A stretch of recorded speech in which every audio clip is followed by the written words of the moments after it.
12. जब ऊर्जा घटने लगे तो इस हेल्थ फॉर्मूले को आजमाएं। मैंने सुना है कि एक महिला दवाई की दुकान पर गई और उसने मनोदैहिक दवा की बोतल मांगी। जाहिर है ऐसी कोई दवा दवाई की दुकान में नहीं मिलती, क्योंकि यह गोलियों या बोतलों में नहीं आती। परंतु फिर भी एक मनोदैहिक दवा होती जरूर है और हमें सिक्कियों को उसकी जरूरत है। यह दवा प्रार्थना, आस्था और प्रबल आध्यात्मिक चिंतन के मिश्रण से तैयार होती है।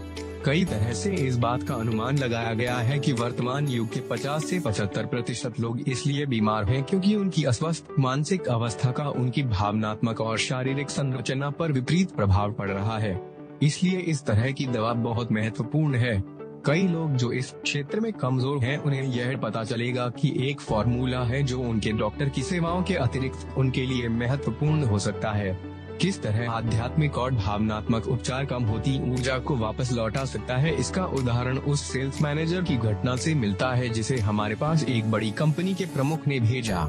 यह सेल्स एग्जीक्यूटिव पहले बहुत ही प्रभावी और ऊर्जावान हुआ करता था, परंतु अब उसकी योग्यता और ऊर्जा दोनों में ही कमी साफ दिख रही थी। उसने अपनी रचनात्मक योग्यता खो दी थी। पहले उसके सेल्स विचार अनूठे और प्रशंसनीय हुआ करते थे। उसके सहयोगियों को जल्दी ही यह समझ में आ गया कि यह सेल्स मैनेजर बुरे दौर से गुजर रहा है। उसे डॉक्टर से सलाह लेने के लिए प्रेरित किया गया और कंपनी ने उसे आराम करने के लिए अटलांटिक सिटी भेजा और उसके उपचार का दूसरा प्रयास करने के लिए उसे फ्लोरिडा भेजा। इन दोनों ही छुट्टियों से किसी तरह का निश्चित रचनात्मक सुधार नहीं हुआ। उसके डॉक्टर ने, जो हमारे धार्मिक मनोविश्लेषक क्लिनिक के बारे में जानता था, कंपनी के प्रेसिडेंट को सुझाव दिया कि यह सेल्स मैनेजर हमारे पास आकर चर्चा करे। प्रेसिडेंट ने उससे ऐसा करने के लिए कहा और उसने ऐसा किया भी, परंतु चर्च भेजे जाने से वह बुरी तरह चिढ़ गया था। यह अजीब मजाक है, उसने गुस्से से कहा कि एक बिजनेसमैन को एक उपदेशक के पास भेजा जाए। मुझे लगता है अब आप मेरे साथ प्रार्थना करेंगे और बाइबल पढ़ेंगे, उसने चिढ़कर कहा। मुझे हैरानी नहीं होगी, मैंने जवाब दिया, क्योंकि कई बार हमारी समस्या किसी ऐसे क्षेत्र में होती है जहां प्रार्थना और बाइबल का उपचार एक महत्वपूर्ण प्रभाव डाल सकता है। इसके बावजूद उसका रवैया इतना असहयोगी और चिड़चिड़ा था कि मुझे यह कहने के लिए विवश होना पड़ा। मैं आपको सीधे सीधे यह बता दूं कि अगर आप हमारे साथ सहयोग नहीं करेंगे तो आपको नौकरी से निकाल दिया जाएगा। आपसे ऐसा किसने कहा, उसने पूछा। आपके बॉस ने, मैंने जवाब दिया। उन्होंने कहा कि अगर आप ठीक नहीं होते तो उन्हें दुख तो होगा, पर उनके पास आपको नौकरी से निकालने के अलावा कोई विकल्प नहीं बचेगा। उसके चेहरे पर जिस तरह हवाइयाँ उड़ रही थीं, वैसी हवाइयाँ मैंने किसी और के चेहरे पर उड़ती नहीं देखी। फिर हकलाते हुए उसने मुझसे पूछा, आपको क्या लगता है मुझे क्या करना चाहिए? मैंने जवाब दिया, आपकी आज जो दशा है, कई बार देखा गया है कि वह दशा डर, तनाव, चिंता, द्वेष, नफरत या अपराध बोध का परिणाम होती है। जब यह भावनात्मक बाधाएं इकट्ठी होकर एक खास सीमा तक पहुंच जाती हैं, तो व्यक्तित्व उन्हें सहारा नहीं दे पाता और हार मान लेता है। भावनात्मक, आध्यात्मिक और बौद्धिक शक्ति के स्रोत बंद होने लगते हैं और इस तरह कोई व्यक्ति द्वेष, डर या अपराध बोध की वजह से दलदल में फंस जाता है। मैं आपकी समस्या तो नहीं जानता, परंतु मैं आपको यह सुझाव दूंगा कि आप मुझे सहानुभूति रखने वाला अपना मित्र माने, जिसमें आप पूरा विश्वास रख सकते हैं, और आप मुझे अपने बारे में बताएं। मैंने इस बात पर जोर दिया कि यह महत्वपूर्ण था कि वह कुछ न छुपाए और अपने मस्तिष्क में मौजूद डर, द्वेष या अपराधों को पूरी तरह से बाहर निकाल दे। मैं आपको आश्वस्त करता हूं कि आपसे जो कहेंगे वह पूरी तरह गोपनीय रखा जाएगा। आपकी कंपनी सिर्फ आपको अपने पुराने रूप में वापस पाना चाहती है, उसी बेहद प्रभावी व्यक्ति के रूप में जो आप कभी थे। कुछ समय बाद समस्या का कारण सामने आ गया। इस व्यक्ति ने कई पाप किए थे, उन्हें ढकने के लिए उसने कई झूठ बोले थे। वह अब इस डर में जी रहा था कि उसका भांडा फूट जाएगा। कुल मिलाकर यह आंतरिक दुविधा का बहुत ही करुण उदाहरण था। यह मानसिक गंदगी से थोड़ा सा ही कम था। उसे बोलने के लिए तैयार करना जरा मुश्किल था, क्योंकि वह मूल रूप से एक भला व्यक्ति था और उसमें लज्जा का प्रबल भाव था। मैंने उसे बताया कि मैं उसकी चुप्पी को समझ सकता हूं, परंतु इस ऑपरेशन को किए बिना काम नहीं चलेगा और यह तब तक नहीं किया जा सकता जब तक कि पूरी तरह से दिमाग को खाली न कर दिया जाए। जब यह खत्म हो गया तो मैं उस अंदाज को कभी नहीं भूलूंगा जिसमें उसने प्रतिक्रिया की थी। अपने पैरों पर खड़े होकर वह ऊपर की तरफ तन गया। अपने पंजों के बल खड़े होकर उसने अपनी उंगलियां छत की तरफ बढ़ाई और एक गहरी सांस ली। उसने कहा, अब मुझे अच्छा लग रहा है, यह मुक्ति और राहत की एक नाटकीय अभिव्यक्ति थी। फिर मैंने सुझाव दिया कि वह प्रार्थना करे और ईश्वर से अपने अपराधों के लिए क्षमा मांगे, ताकि एक बार फिर ईश्वर उसके दिल में शांति और स्वच्छता भर दे। क्या आप यह कह रहे हैं कि मुझे जोर से प्रार्थना करना है? उसने शंका भरे स्वर में, मैंने अपने जीवन में ऐसा कभी नहीं किया, पूछा। हाँ, मैंने कहा, यह एक अच्छी आदत है और इससे आपको शक्ति मिलेगी। यह एक आसान प्रार्थना थी और जहाँ तक मुझे याद है उसने यह कहा था, प्रिय ईश्वर, मैं एक बुरा व्यक्ति था और मैं अपनी गलतियों पर दुखी हूँ। मैंने यहाँ पर अपने मित्र के सामने अपनी पूरी गलतियाँ स्वीकार की हैं। मैं अब आपसे यह मांगता हूँ कि आप मुझे माफ कर दें और शांति से भर दें। साथ ही मुझे इतना मजबूत बना दें ताकि मैं इन गलतियों को दोबारा न दोहराऊं। दोबारा स्वस्थ और बेहतर बनने में मेरी मदद करें, पहले से बहुत बेहतर। वह उसी दिन अपने ऑफिस चला गया। उससे कुछ भी नहीं कहा गया और उससे कुछ कहने की जरूरत भी नहीं थी, क्योंकि जल्दी ही वह पटरी पर आ गया और आज वह अपने शहर के सर्वश्रेष्ठ सेल्स मैनेजर्स में से एक है। आपने बिल का इलाज। बाद में मैं उसके प्रेसिडेंट से मिला, जिसने कहा, मैं नहीं जानता कि कैसे किया, परंतु अब उसके अंदर आग दिख रही है। मैंने कुछ नहीं किया, जो कुछ किया है ईश्वर ने किया है। मैंने जवाब दिया, हाँ। उसने कहा, मैं समझता हूँ, जो भी हो वह पहले जैसा ही हो गया है। जब इस व्यक्ति की ऊर्जा घटने लगी तो उसने एक हेल्थ फॉर्मूला आजमाया, जिसने उसे फिर से ऊर्जावान बना दिया। उसने मनोदैहिक दवा ली, जिसने उसकी अस्वस्थ आध्यात्मिक और मानसिक स्थिति का इलाज कर दिया। University of Colorado medical school के डॉक्टर फ्रैंक लिनेबॉग के अनुसार सामान्य अस्पतालों के 1/3 प्रकरणों के पीछे शरीर संबंधी कारण होते हैं, जबकि 1/3 भावनात्मक और शरीर के मिले जुले कारणों से होते हैं और 1/3 स्पष्ट रूप से भावनात्मक होते हैं। माइंड एंड बॉडी के लेखक डॉक्टर फ्लेंडर्स डनबार कहते हैं, सवाल यह नहीं है कि कोई बीमारी कितनी शारीरिक और कितनी भावनात्मक है, सवाल यह है कि यह कितने प्रतिशत शारीरिक और कितने प्रतिशत भावनात्मक है। हर विचारशील व्यक्ति जिसने इस विषय पर विचार किया है, उसे यह एहसास होगा कि डॉक्टर सही कहते हैं जब वे हमें बताते हैं कि नफरत, द्वेष, कपट, दुर्भावना, ईर्ष्या, प्रतिशोध ऐसे नजरिए हैं जिनसे हम अस्वस्थ होते हैं। जब आपको गुस्से का दौरा पड़े तो आपको अपने पेट की गहराई में डूबने की अनुभूति महसूस होगी, जिसे स्टमक सिकनेस कहा जाता है। भावनात्मक विस्फोटों के बाद शरीर में रासायनिक प्रक्रियाएं शुरू हो जाती हैं, जिनसे बीमारी की भावनाएं उत्पन्न होती हैं। अगर यह कुछ समय तक लगातार चलती रहे तो शरीर की सामान्य स्थिति में निश्चित रूप से गिरावट आएगी। एक व्यक्ति के बारे में बात करते हुए जिसे हम दोनों जानते थे, एक डॉक्टर ने मुझे बताया कि वह मरीज बदले की आग में जलकर मरा था। डॉक्टर को सचमुच ऐसा लग रहा था जैसे वह मरीज अपनी लंबी नफरत की वजह से मर गया था। उसने अपने शरीर का इतना नुकसान कर लिया था कि उसकी प्रतिरोधक शक्ति कम हो गई थी, डॉक्टर ने स्पष्ट किया। इसलिए जब शारीरिक बीमारी ने उस पर हमला किया तो उसमें इतनी शक्ति या स्टेमिना नहीं था कि वह इसे परास्त कर सके। उसने अपनी दुर्भावना की प्रबलता की वजह से खुद को शारीरिक रूप से कमजोर बना लिया था। हुओ तातयोन मारक। सैन फ्रांसिस्को के डॉक्टर चार्ल्स माइनर कूपर ने दिल की समस्या के बारे में दिल से दी गई सलाह शीर्षक के अपने लेख में लिखा है, आपको अपनी भावनात्मक प्रतिक्रियाओं को नियंत्रण में रखना चाहिए। मैं आपको बता दूं, मैंने यह देखा है कि एक मरीज ने जब गुस्सा किया तो उसके तत्काल बाद ही उसका ब्लड प्रेशर 60 पॉइंट बढ़ गया था। इससे आप समझ सकते हैं कि इतने तनाव का दिल पर क्या असर होगा। उन्होंने लिखा है कि जल्दी भड़कने वाले व्यक्ति किसी गलती के लिए दूसरों को दोष देते हैं, जबकि समझदारी इसमें होती है कि आप उस बात पर विचलित ना हो या तनाव में न आए जो हो चुकी है और इसलिए अब उसको बदला नहीं जा सकता। उन्होंने महान स्कॉटिश सर्जन जॉन हंटर के शब्दों को भी बताया। डॉक्टर हंटर खुद दिल के मरीज थे और वे जानते थे कि किसी प्रबल भावना का उनके दिल पर क्या प्रभाव होगा। उन्होंने कहा था कि उनकी जिंदगी उस व्यक्ति की दया पर निर्भर है जो उन्हें गुस्सा दिला सके, और वास्तव में उनकी मौत हार्ट अटैक के कारण ही हुई। अटैक उन्हें गुस्से की वजह से पड़ा था जब वे खुद को अनुशासित करना भूल गए थे। डॉक्टर कूपर ने अपने लेख के अंत में लिखा है, जब भी बिजनेस की कोई समस्या आपको परेशान करने लगे या आप गुस्सा होने लगे तो अपने आप को पूरी तरह ढीला छोड़ दें। यह आपके बढ़ते हुए आंतरिक तनाव को कम कर देगा। आपका हृदय यह चाहता है कि यह स्थायी रूप से एक दुबले, खुशनुमा और शांत व्यक्ति में रहे जो बुद्धिमानी से अपनी शारीरिक, मानसिक और भावनात्मक गतिविधियों पर काबू रख सके। कुरो तातयोन मारक। अगर आपको लगता है कि आपकी स्थिति ठीक नहीं है तो मैं सुझाव दूंगा कि आप ईमानदारी से आत्मविश्लेषण करें। ईमानदारी से खुद से पूछें कि क्या आप किसी तरह की दुर्भावना या विद्वेष या कटुता को पाले हुए हैं, और अगर ऐसा है तो फिर इन्हें बाहर निकाल फेंकें। बिना देर किए उनसे मुक्ति पा जाएं।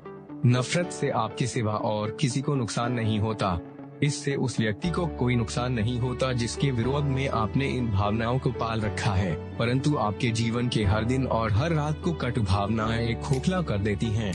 कई लोग इसलिए बीमार नहीं रहते क्योंकि वे कोई गलत चीज खा रहे हैं, बल्कि इसलिए बीमार रहते हैं क्योंकि उन्हें कोई गलत चीज खा रही है। भावनात्मक बीमारियां आप पर हावी हो जाती हैं, आपकी ऊर्जा को कम कर देती हैं, आपकी कार्यकुशलता को कम कर देती है और आपके स्वास्थ्य पर बुरा प्रभाव डालती हैं। और हाँ, वे आपके सुख को भी समाप्त कर देती हैं। इसलिए हमें आज यह एहसास होने लगा है कि विचार शारीरिक अवस्था पर प्रभाव डालते हैं। हमें यह एहसास हो गया है कि कोई व्यक्ति नफरत करके अपने आप को बीमार बना सकता है। हम जानते हैं कि वह अपराध बोध के एहसास की वजह से कई तरह के शारीरिक लक्षण विकसित कर सकता है। इसके अलावा डर और चिंता के कारण व्यक्ति निश्चित शारीरिक लक्षण भी दर्शा सकता है। हम जानते हैं कि जब इन विचारों को बदला गया तो शरीर की बीमारी भी ठीक हो गई। हाल ही में मुझे एक डॉक्टर ने एक युवा महिला के बारे में बताया जिसे 102 डिग्री बुखार की स्थिति में अस्पताल में भर्ती किया गया था। वह यूमेटॉइड आर्थराइटिस की शिकार थी और उसके जोड़ बुरी तरह सूजे हुए थे। इस केस के अध्ययन को ठीक तरह से करने के लिए डॉक्टर ने उसे दर्द कम करने की गोली के अलावा कोई दवा नहीं दी। 2 दिन के बाद युवती ने डॉक्टर से पूछा, मैं कितने लंबे समय तक इस स्थिति में रहूंगी और मुझे कब तक अस्पताल में रहना होगा? मुझे लगता है कि मुझे आपको बता देना चाहिए। डॉक्टर ने जवाब दिया, आपको शायद 6 महीने तक अस्पताल में रहना होगा। आपका मतलब है कि मेरी शादी 6 महीने तक नहीं हो सकती? युवती ने कहा, मुझे दुख है। डॉक्टर ने कहा, परंतु मैं इस मामले में इससे बेहतर कोई वादा नहीं कर सकता। यह चर्चा शाम को हुई थी। अगली सुबह युवती का बुखार सामान्य था और उसके जोड़ों की सूजन भी चली गई थी। डॉक्टर को इस परिवर्तन का कारण समझ नहीं आया और उन्होंने उसे कुछ दिनों तक निगरानी में रखकर वापस घर भेज दिया। 1 महीने बाद वही युवती उसी बीमारी की वजह से एक बार फिर अस्पताल में थी। बुखार 102 और जोड़ों में सूजन।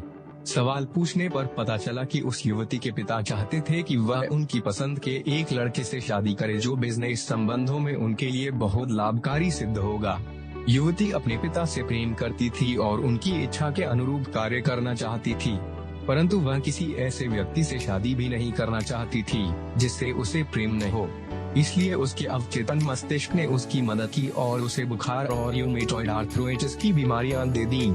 डॉक्टर ने पिता को समझाया कि अगर उन्होंने अपनी पुत्री से शादी के लिए जबरदस्ती की तो उसकी पुत्री हमेशा के लिए रोगी बन सकती है। जब पिता ने युवती को बताया कि अब उसे उन लड़के से शादी नहीं करना पड़ेगी, तो युवती जल्दी ही और स्थायी रूप से ठीक हो गई। यह न सोचे कि अगर आपको आर्थराइटिस है तो इसका कारण यह है कि आपकी शादी गलत व्यक्ति से हुई है। यह घटना सिर्फ यह बताती है कि मानसिक दर्द का शारीरिक स्थितियों पर कितना गहरा प्रभाव पड़ता है। मैंने एक मनोवैज्ञानिक के एक वक्तव्य को दिलचस्पी से पढ़ा जिसमें उन्होंने बताया था कि बच्चे अपने चारों तरफ के लोगों से खसरे या अन्य संक्रामक बीमारियों को जितनी जल्दी पकड़ लेते हैं उससे जल्दी वे उनके डर और नफरत के भावों को पकड़ लेते हैं। डर का वायरस उनकी चेतना में गहराई में जा सकता है और वहां जीवन भर बना रह सकता है। परंतु मनोवैज्ञानिक ने आगे कहा, सौभाग्य से बच्चे प्रेम, अच्छाई और आस्था को भी पकड़ सकते हैं और सामान्य स्वस्थ बच्चों और वयस्कों के रूप में बड़े हो सकते हैं। कुरो तातयोन मारक। लेडीज होम जर्नल नामक मैगजीन में कॉन्स्टेंट जे फॉस्टर ने टेम्पल यूनिवर्सिटी मेडिकल स्कूल के डॉक्टर एडवर्ड वीस के अमेरिकन स्कूल ऑफ फिजिशियंस में दिए गए भाषण को उद्धृत कोट किया, जिसमें डॉक्टर वीस ने बताया कि मांसपेशियां और जोड़ों के दर्द के लंबे समय से शिकार लोगों के मन में अपने किसी करीबी व्यक्ति के प्रति कोई कसकती हुई गांठ हो सकती है। उन्होंने आगे कहा कि यह व्यक्ति आमतौर पर इस बात से पूरी तरह से अनभिज्ञ रहते हैं कि वे किसी दीर्घकालीन विद्वेष को पाले हुए हैं। किसी भी तरह की संभावित गलतफहमी को दूर करने के लिए लेखक ने कहा, इस बात पर जोर देकर कहना आवश्यक है कि भावनाएं उतनी ही असली हैं जितने की कीटाणु और उनसे उतना ही सतर्क रहना चाहिए। मूल रूप से भावनाओं के कारण जो दर्द और बीमारियों का कष्ट उत्पन्न होता है वे बैक्टीरिया के कारण उत्पन्न दर्द और कष्ट जितना ही काल्पनिक होता है। किसी भी स्थिति में मरीज को जानबूझकर बीमारी विकसित करने के लिए दोषी नहीं ठहराया जा सकता। इस तरह के लोग मस्तिष्क की किसी तरह की बीमारी से पीड़ित नहीं हैं, बल्कि भावनाओं की अव्यवस्था से पीड़ित हैं, जो अक्सर वैवाहिक या अभिभावक बालक समस्या से जुड़ी होती है। कुओ तातयोन मारक। इसी लेख में एक महिला मिसेज एक्स की कहानी बताई गई है, जो डॉक्टर की सर्जरी में यह शिकायत करती हुई आई कि उसके हाथों में फुंसियां हो रही थीं, जिसका निदान एक्जिमा के रूप में किया गया। डॉक्टर ने मिसेज एक्स को अपने बारे में बातें करने के लिए प्रोत्साहित किया। इससे यह पता चला कि वे एक बहुत ही कठोर महिला थीं। उनके होंठ पतले और भिजे हुए थे। वे यूमेटॉइड से ग्रस्त भी थीं। डॉक्टर ने मिसेज एक्स को मनोविश्लेषक के पास भेज दिया, जिसने पहली ही नजर में देख लिया कि उसके जीवन में कोई अंदरूनी स्थिति है जिसे वे त्वचा की फुंसी के रूप में बाहरी अभिव्यक्ति दे रही है और इस तरह खुद को नोच रही है, जबकि उसकी इच्छा किसी अन्य वस्तु या व्यक्ति को नोचने की है। डॉक्टर ने आखिरकार उससे स्पष्ट रूप से पूछ लिया, आपको क्या चीज खाई जा रही है? उसने पूछा, आप किस बात से चिढ़ी हुई है? वह एक वृक्ष की तरह तन गई और सर्जरी से सीधे बाहर निकल गई। इसलिए मैं जानता था कि मेरा निशाना बिल्कुल सही लगा था और इसलिए वे बौखला गई थी। कुछ दिनों बाद वह वापस आई। एक्जिमा के दर्द के कारण वे इस बात के लिए तैयार थी कि वे मेरी मदद करे, चाहे इसके लिए उसे अपनी नफरत को अपने दिल से बाहर निकालना पड़े। यह पता चला कि परिवार में वसीयत को लेकर कोई विवाद था और मिसेज एक्स को लगता था कि उनके छोटे भाई ने उनके साथ अन्याय किया था। जब उसने दुश्मनी त्याग दी तो वह ठीक हो गई और जब उसने अपने भाई से सुलह करी तो उसके 24 घंटों के भीतर ही उस महिला का एक्जिमा गायब हो गया। University of Pennsylvania medical school के डॉक्टर एल जे सॉल बताते हैं कि भावनात्मक असंतुलन का संबंध सर्दी से भी होता है और उन्होंने इस विषय का अध्ययन किया है। ऐसा विश्वास है कि भावनात्मक असंतुलन हमारे गले और नाक की भीतरी परत में रक्त प्रवाह को प्रभावित करता है। वह ग्रंथियों के स्त्राव को भी प्रभावित करता है। यह तत्व हमारी म्यूकस मेम्ब्रेन को सर्दी के वायरस या विषाणु के संक्रमण के प्रति अधिक ग्रहणशील बना देता है। कुओ तातयोन मारक। कोलंबिया यूनिवर्सिटी के college of physicians and surgeons के डॉक्टर एडमंड पी फाउलर कहते हैं, परीक्षा के समय कई मेडिकल विद्यार्थियों को सर्दी हो जाती है। इसी तरह कई लोगों को यात्रा से पहले या बाद में सर्दी हो जाती है।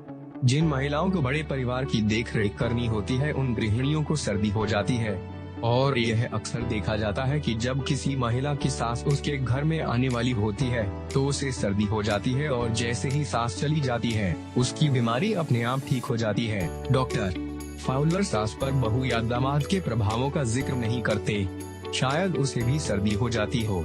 डॉक्टर फाउलर ने जिन मामलों के बारे में रिपोर्ट दी उनमें से एक 25 साल की एक सेल्सा गर्ल के बारे में थी।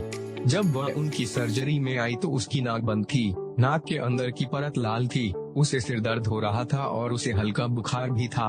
वह इन लक्षणों को 2 सप्ताह से झेल रही थी। पूछताछ में पता चला कि मंगेतर से उसका भयानक झगड़ा होने के कुछ घंटे बाद ही यह लक्षण उभरे थे। दवाओं से उसकी सर्दी दूर हो गई, परंतु कुछ ही सप्ताह बाद वह युवती दोबारा उसी समस्या को लेकर डॉक्टर के पास आई। इस बार एक दुकानदार से विवाद होने के बाद यह समस्या शुरू हुई थी। एक बार फिर दवाओं से उसकी बीमारी ठीक हो गई, परंतु इस युवती को बार बार सर्दी होती रही और हर बार उसका संबंध गुस्से के आवेग में पाया जाता था। डॉक्टर फाउलर ने आखिरकार उस युवती को यह विश्वास दिलाने में कामयाबी पाई कि उसका गुस्सा ही उसकी दीर्घकालीन सर्दी की समस्या के पीछे है। जब उसने अधिक शांत जीवन जीने का तरीका सीख लिया तो उसकी छींकें और सर्दी अपने आप ठीक हो गई। और इसके बावजूद लोग अब भी सोचते हैं कि बाइबल की नफरत या गुस्सा नहीं करने की सलाह सिर्फ सैद्धांतिक है। बाइबल सैद्धांतिक नहीं है, यह ज्ञान की हमारी सर्वश्रेष्ठ पुस्तक है। यह जीवन और स्वास्थ्य पर व्यावहारिक सलाह से भरपूर है। क्रोध, विद्वेष और अपराध बोध आपको बीमार बनाते हैं। आधुनिक डॉक्टर हमें यही बताते हैं, जिससे यह एक बार फिर सिद्ध होता है कि व्यक्तिगत कल्याण के विषय पर हमारी सर्वश्रेष्ठ पुस्तक होली बाइबल है, जिसे बहुत लोग सिर्फ धार्मिक पुस्तक मानते हैं, प्रैक्टिकल नहीं, और इसलिए उसे नजरअंदाज कर देते हैं। कोई हैरानी नहीं कि बाइबल दूसरी सभी पुस्तकों से अधिक संख्या में पढ़ी जाती है। ऐसा इसलिए है क्योंकि इस पुस्तक में हम न सिर्फ यह जानते हैं कि हमारे साथ क्या गड़बड़ है, बल्कि यह भी जानते हैं कि उसे कैसे सुधारा जाए। डॉक्टर फाउलर ने भावनात्मक सर्दी की तरफ ध्यान दिलाया जो उन बच्चों को हो जाती है जो असुरक्षित अनुभव करते हैं। उन्होंने बताया कि दीर्घकालीन सर्दी के कई प्रकरण उन बच्चों में दिखते हैं जो टूटे हुए घरों से आए हैं। जब छोटा भाई पैदा होता है तो बड़े बच्चे को अक्सर श्वास संबंधी संक्रमण हो जाता है क्योंकि वह अपने आप को उपेक्षित और ईर्ष्यालु महसूस करता है।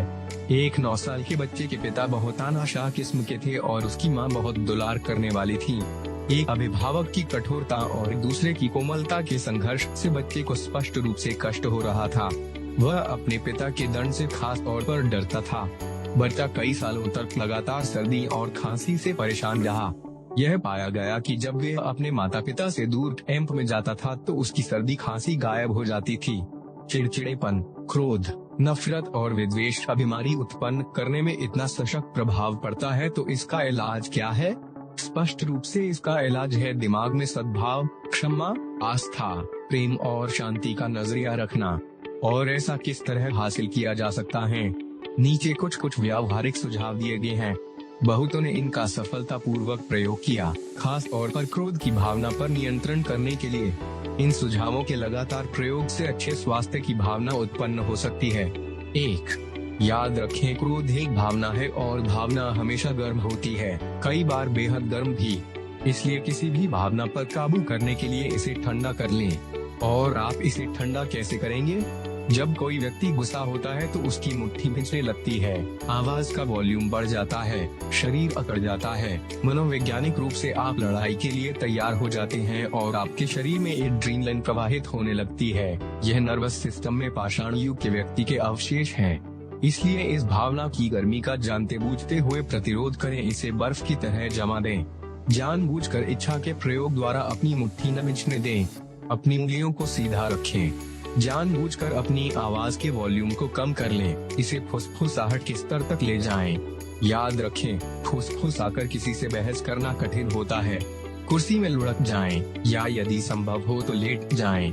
लेटे लेटे गुस्से से पगलाना बहुत कठिन होता है। 2. खुद से जोर से कहें, मूर्खता मत करो, इससे तुम्हें कोई फायदा नहीं होगा, इसलिए जाने दो। हालांकि ऐसे समय प्रार्थना करना आपके लिए मुश्किल होगा, फिर भी प्रार्थना करने की कोशिश करें।